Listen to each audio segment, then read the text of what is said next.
Ito naman yung ubod. Ayan. Yung ubod ng saging.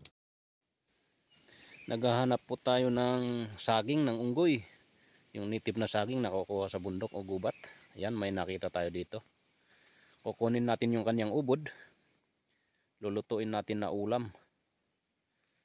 Yan yung tinatawag namin na pintok. Yan po yung maraming buto ng kanyang bunga. Hindi po yan tinanim, yan po yung mga usang tumutubo dito sa gubat.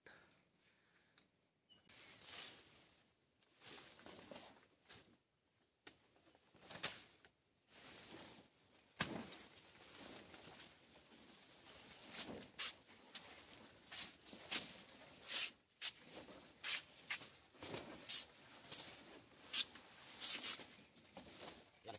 Isa ito sa mga survival food na nakikita dito sa gubat. Katabi nitong prutas na ano, ito prutas din to. Kaso wala siyang bunga ngayon. Ito lang po, balikan nila po pagkuha. O kunin natin yung pinakagitna. Bali yun yung nakakain.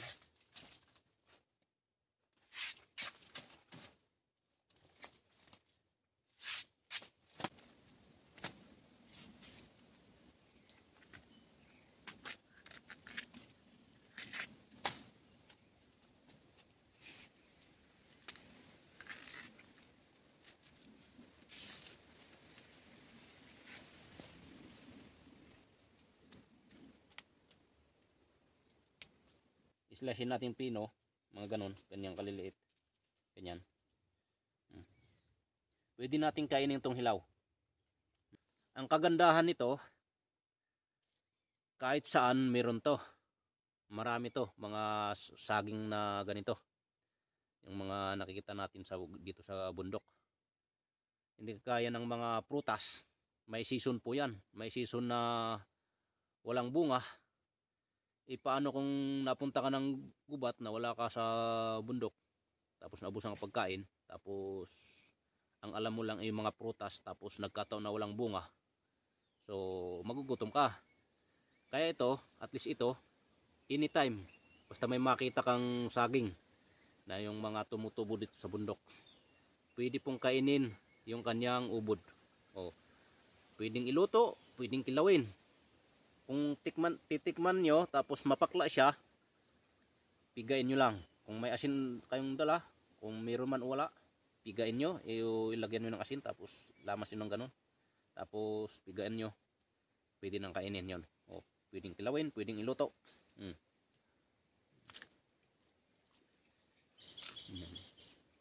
Ubod.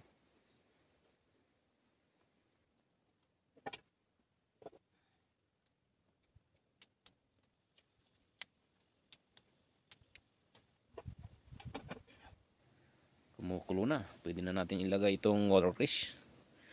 Kasi pwede naman itong ma-overcook.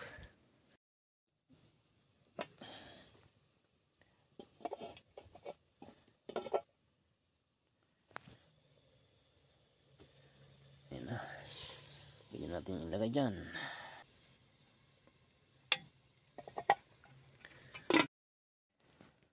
Luto na siguro to. Pwede na natin tanggalin sa apoy. Tingnan natin kung luto na. Yun o. Bali ito na po yung niluto ko.